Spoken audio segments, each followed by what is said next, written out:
Yeah. So, like, let's get started first. I noticed that you have been working in the software engineering space from like 1995, right? Like a long time. And I think like the industry has changed very, very significantly in that, like I would imagine. So can you first tell me a bit about your like journey? When did you start? What were you working on and like till now? Cool. So, yeah, as you say, I started professionally, I think, late 95, early 96. I did some work while I was at university for one of the UK's first internet service providers. So back when everyone connected to the internet with a very slow modem that made a lot of noise. And back when we were introducing people to the internet, most people didn't have it, and people had to go and buy a modem and get a CD and install all sorts of software. And it took the average homeowner 2 or 3 hours just to get connected in those days, and very different to now. And it was, I don't know, it was a great and exciting time because there was so much change, there was so much new stuff. Like we had Internet Explorer 1 and Netscape Navigator, and we're just starting to have access to what seemed like unimaginable amounts of information. I mean, it's tiny compared to now.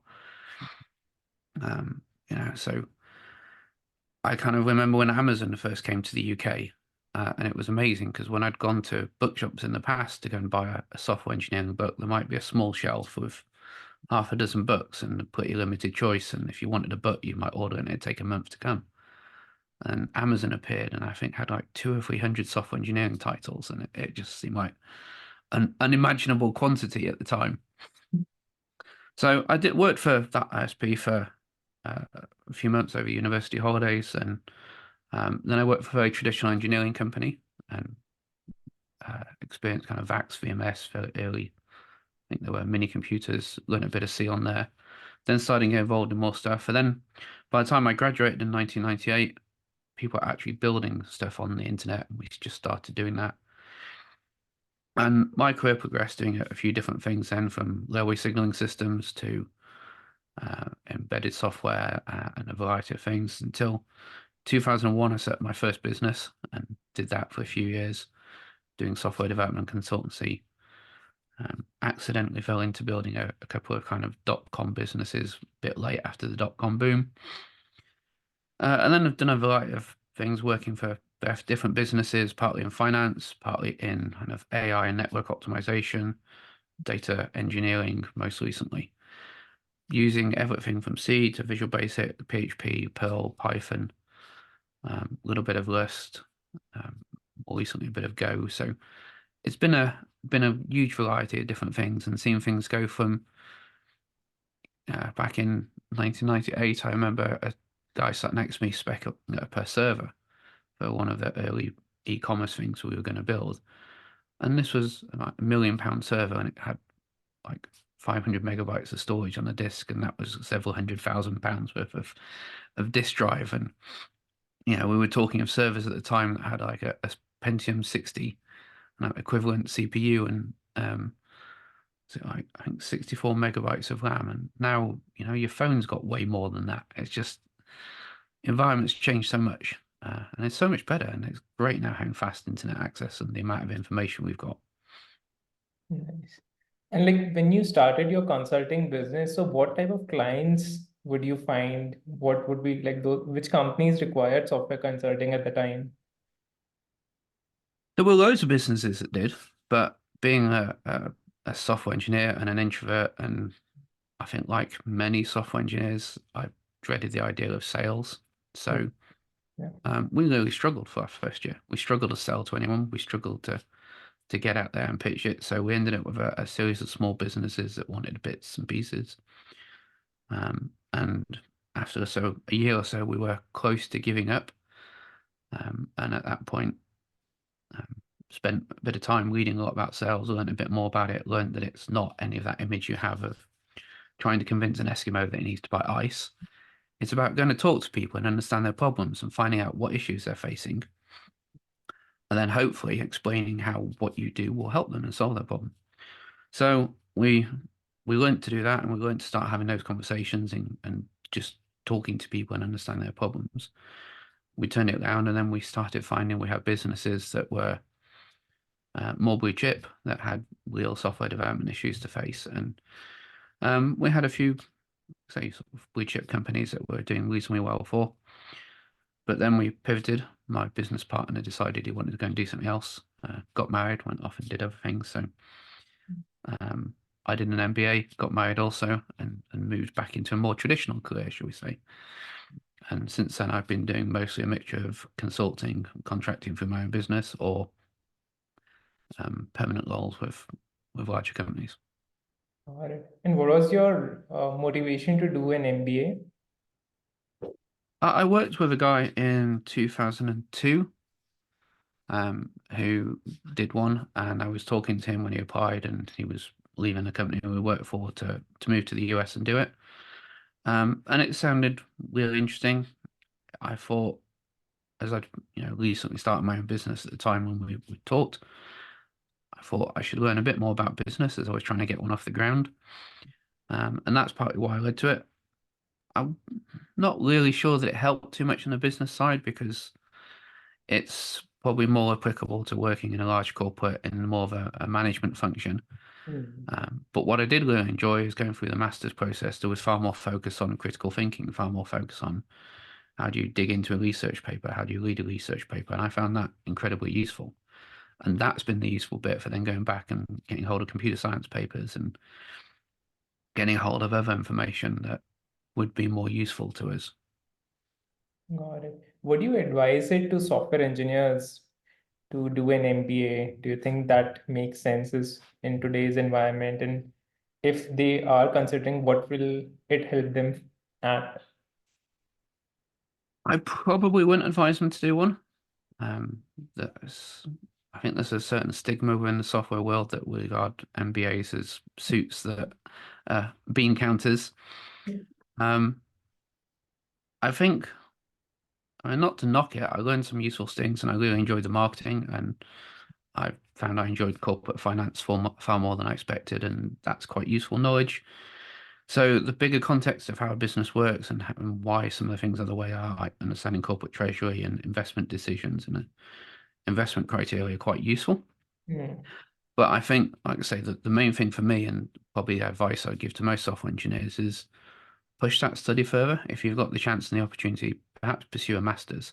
Hmm. Maybe not an MBA, but maybe computer science, or maybe a different adjacent subject. Hmm. And it's those critical thinking skills that I thought were the most useful. Got And it. I really enjoyed having access to all the academic libraries for a few years. So I did it distance learning, so it lasted a couple of years, and I had access to Athens and all the academic papers, um, which led me to kind of getting distracted, reading lots of papers on topics that weren't relevant to what I was doing, but it was fun having all that information. And like you have worked as a software engineer, team lead, I think VP and CTO, and also had your own business, right? So, what are the major differences in each of these roles according to you? And pay scale aside, what did you enjoy the most? So I think the role that I've enjoyed the most and hated the most was when I was VP engineering, a small scale, mm, described it as a startup at the time, but the business was 8, 9 years old. Hmm. I just never really managed to make it out of that startup phase. Was default dead for a lot of the time, unfortunately. Hmm. But we were a scrappy little company, very between 20 and 30 people, based in the UK, funded by UK VCs. So, we're talking tiny money, like 1 or 2 million pounds, and as I say, kind of default dead, just about making it from the next customer to the next. But somehow we managed to get people like Apple and Facebook as customers and build network optimization software for them.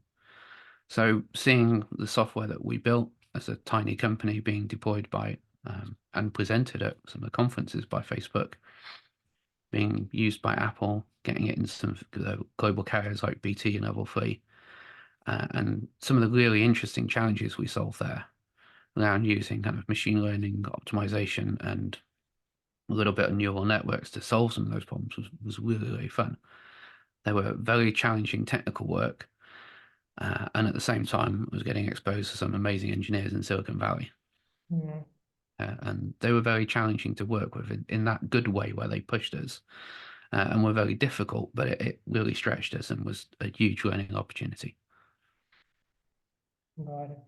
And like a lot of people today, even I had this confusion some time back, like which direction they should point their career in. Like some of the people are confused about should they go in the engineering manager path where they're leading the teams, right? Or more in an IC role where it's more software architect sort of role, right? So what would be your advice? Like how can someone choose the path for them? So I think in many ways I'm probably the worst person to ask that advice because I haven't really managed to choose that path. I've gone back and forth between the two several times. Probably that's So a best you could question. say I'm indecisive on that. Um, I think the best advice would be to choose the path that you think is right for you now, try it out, and be willing to switch back. I think certainly in today's climate where you see a lot of the big tech companies laying off engineering managers and a lot of other companies following suit, stay hands-on technical. So you've got that choice to turn back. And you can turn back. I've been back and forth between the two several times. Mm, I think that's been quite an advantage for me, and it gives me different perspectives. So I'm still quite hands-on. I can pick up and dig into the code, but equal as much, I'm aware of the bigger context. So from running my own business, a little bit from the MBA, a little bit from having sat both sides of some executive management and some hands-on, fairly senior coding, I've got a wider overview and more of the context of the things that matter. mm. And I think that helps present a more balanced view and has been quite useful in solving some challenges for some of the business I've come across. I think that's a very good point. Like sometimes I've come across like some of the IC roles which have who have lesser understanding of the business requirements. So sometimes the solutions are not feasible, right? So having the picture on both sides gives you a more balanced view. Right? And also, what about like working in startups and big corporations? So how do you find like the differences? Which one do you prefer? So I think there's two answers to that. It's nice to have the better pay and better benefits that a big company offers, um, mostly. Certainly, at least here in the UK, startups are generally underfunded and generally pay much worse than a big company. But I like the startup roles. When I was at that internet service provider, my first career or first role, I liked that one day I was writing CGI scripts in Perl. Hmm. The next day I was helping carry a server from the server room and being a bit of muscle, just lugging servers out. A day later, marketing had to get a mail shot out because that was how we reached customers in those days. So we Hmm. all gathered around and stuffed 20,000 envelopes to do. So I love that we were doing everything and you were getting exposed to every part of the business. And it was the same, you know, it was 20 years later, but at the startup where we're selling to the big tech companies in Silicon Valley, again, I'd be going out to support sales, I'd be supporting fundraising, I'd be supporting submitting documents for tax credits, I'd be leading the engineering team, I'd be kind of doing some requirements gathering, I'd be helping with algorithms and research, I'd be doing recruiting. It just varied every day, and I like that diversity. Hmm. Um, I quite like. I know we talk a lot about how as a software engineer context switching is bad, but I quite like the context switching. I quite like that I don't know how my day is going to turn out, and I might be dealing with a customer inquiry or sales thing as well as jumping into some deep code. Hmm. So I think for the startup thing is what I generally prefer. Interesting. Like I've also been in like startups and big companies. My key takeaway was like big companies allow you to specialize to gain deep knowledge into something, but startups allow you to find out for yourself where do you want to get that deep knowledge in, right? Because like I was in Morgan Stanley just out of the college. I didn't know like what all is out there. So whatever the projects were given, that's where I started building. But then I moved to a startup and then realized like the world is much wider than that. And that's I think interesting. Yeah, that's so true. It gives you that great chance to try a lot of different things and get Yeah. uh, a dabble in different things. And again, I think, my experience of finance has been that it's much more fixed and much more rigid. And, this is the technology we use. Where a startup, you've Mm. got far more scope to go, hey, we've got to build a random tool over here. Let's use Go for it and see if we think that Go will be useful in future. So you've got much more flexibility. And as you say, my experience at least has been in a lot of startups is far more generalist, so we could experiment with different things. So there were trade-offs of both, but I think I've enjoyed the startups more. Yeah.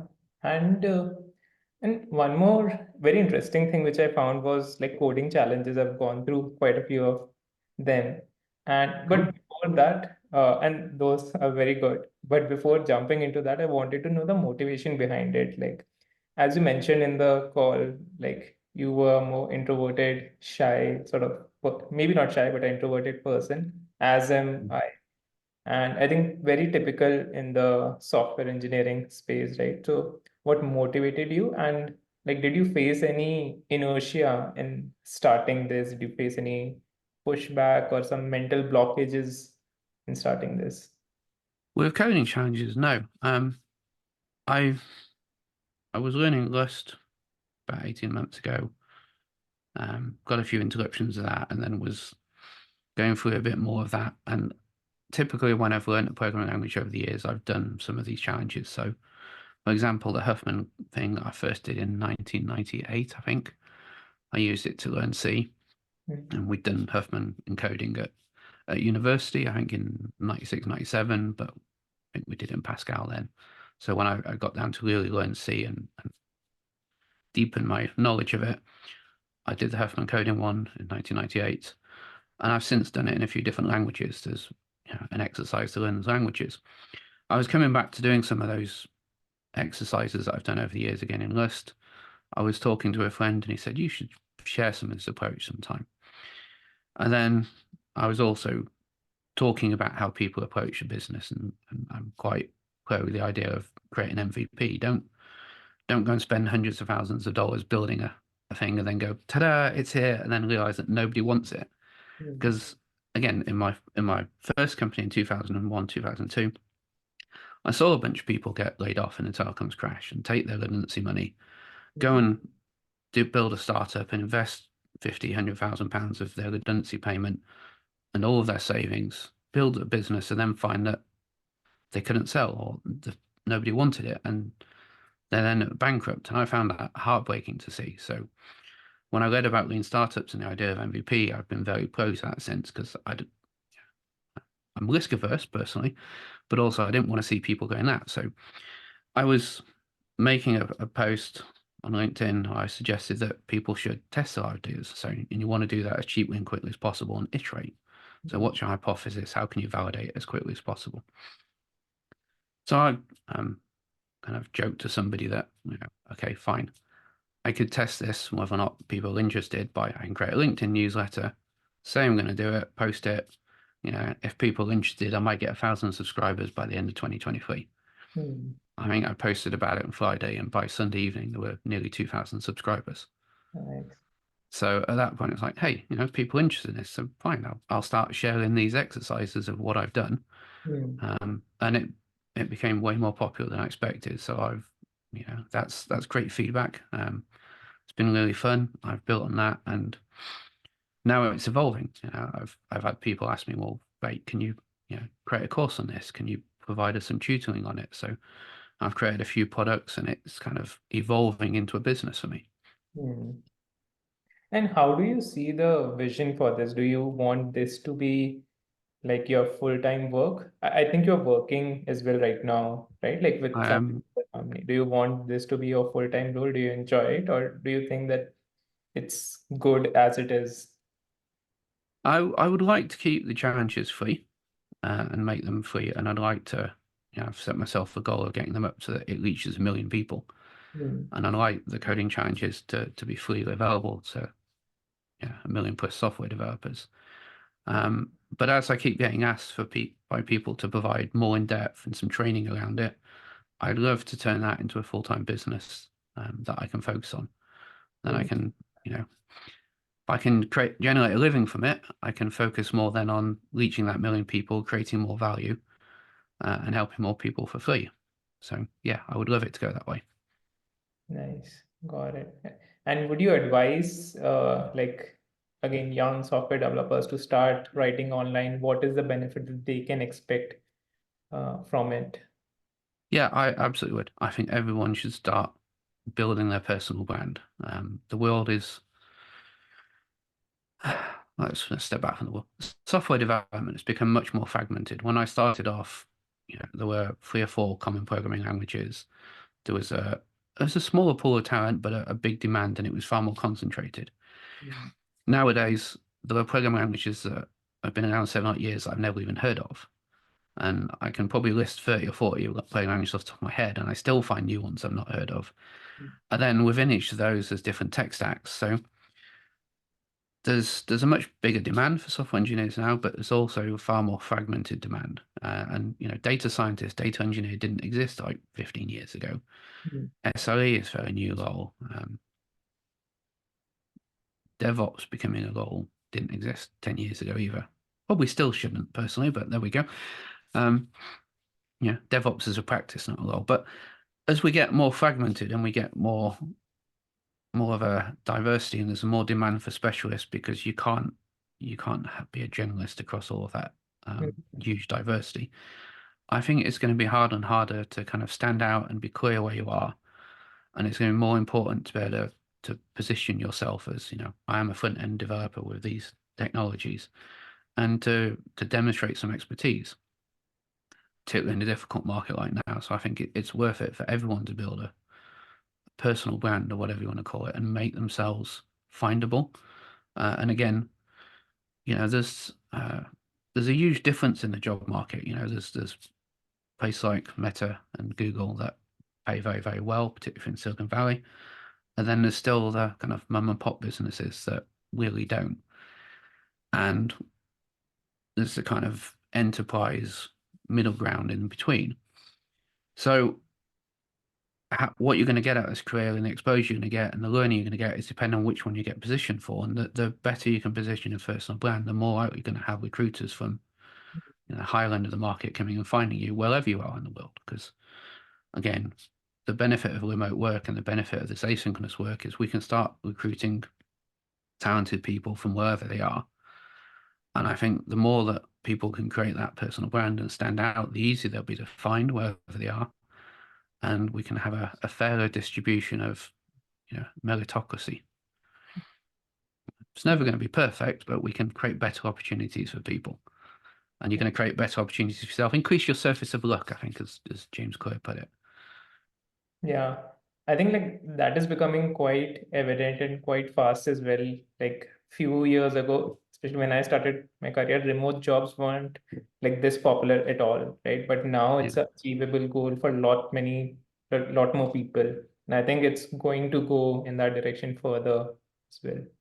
Another interesting point that you mentioned about specialization. So I think like a lot of engineers who are starting their career have some fear about specialization as well. Like if they end up in the wrong field, which might not be that future proof, then the value they provide will reduce over time. So one example might be like database administrators, right? Like I think few years, 10, 15 years ago, that was a really hot field, but probably not that much now, right? Because it's more concentrated and maybe the number of roles are lesser.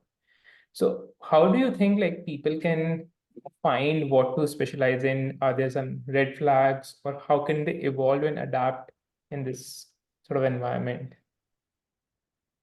So the approach I've always taken throughout my career is to be a fairly generalist, but focusing on going deep on a few particular areas. So early in my career, I went quite deep on C++, got quite heavily involved in that, built a fair bit of expertise around that.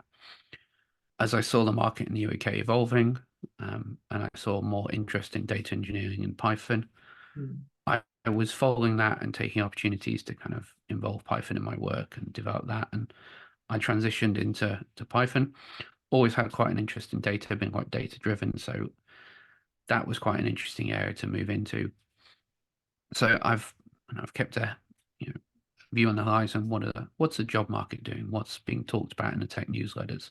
Mm. And there's a balance to find between what's trendy and shiny and new. At one point, everyone was talking about Clojure and it's going to be the next big thing, and everyone will move to it within the next 3 or 4 years. Mm. And that was 10 years ago, and it's still fairly niche. Mm. Like at the moment, there's a lot of hype and a lot of interest in Lust. Mm. Again, I don't think Lust is going to take off as much as people like. Not because there's anything wrong with Lust. It's a great language. Really enjoy using it.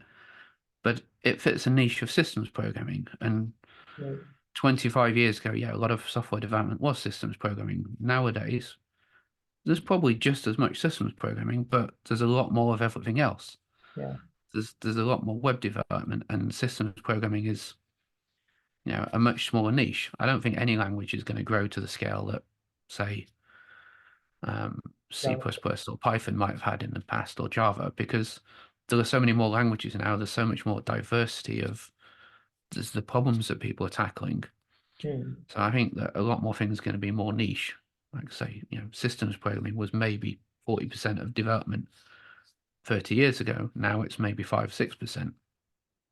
Mm. So there's not going to be the massive scope of things, but the benefit of that, I think, is that there's also more opportunities out there. There's more different things you can focus on. So I think, keeping an awareness of what's going on in the market, subscribe to a few good tech newsletters that let you know what's happening, and learn new interesting things, but maybe not the absolute cutting edge. So again, I remember when somebody first introduced me to Go, I think 2011. And it seemed quite interesting, but at the time it's like, well, yeah, you can go and get into that and start getting very specialized, but it's not really going to be that widely used. And it's still early in its adoption. I mean, it took Python nearly 20 years to become quite widely used. So I think, there's still a lot of room for growth of Go and Rust and different languages. So, look at these things, but expect that they are going to take a little while to filter down and become popular. All right. And don't get too obsessed with frameworks. I mean, tell that to JavaScript people. Every new week, there's one coming around. And so, John, I think we're just running out of time. I know I've like blocked 30 minutes of your time, but like one last question I had. What is the advice you would give to young software engineers on how to navigate their career? What are the top bullet points for you? I think the top thing for me, and the thing that I would advise everyone, and has worked for me, is follow your curiosity. This is you do have to keep learning in software, and there's a lot to learn. Mm. And if you're interested in it, like all things, you're going to enjoy it far more. You're going to find it easier to be passionate, and that's going to give you a far more enjoyable career. And it's going to make it easier for you to learn those new things and keep adapting and keep following the changes. Hmm. So be curious and follow that curiosity. I think that's very true. It's very true. All right, John, great talking to you. Had a very good conversation. I hope we can do this again at some point in the future. That would be And, great. and again, thanks for your time. All right. Thanks for your time. Well, have a great day. Same to you. Okay. Bye.